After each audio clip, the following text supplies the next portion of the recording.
Hi, John.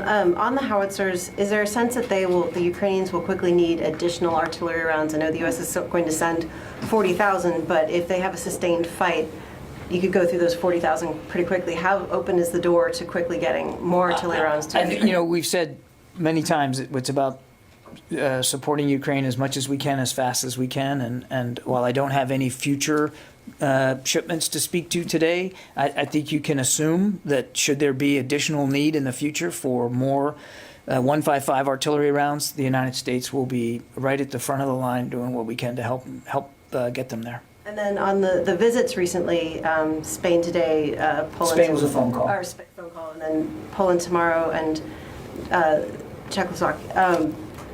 How much of the conversation now is about the future and maybe having an increased U.S. troop presence in Europe because of the threat, or is it very much still presently focused on Ukraine? Yeah, I think these discussions that the Secretary's having, and we've read them all out to you, you can see how much and how deeply he's engaged with bilateral conversations with a whole range of allies and partners, is focused on Ukraine and what's going on right now and what we can all do as allies and partners to help support Ukraine's critical defense needs. That's the focus right now. They're not having deep discussions about long-term European footprint and what that would look like.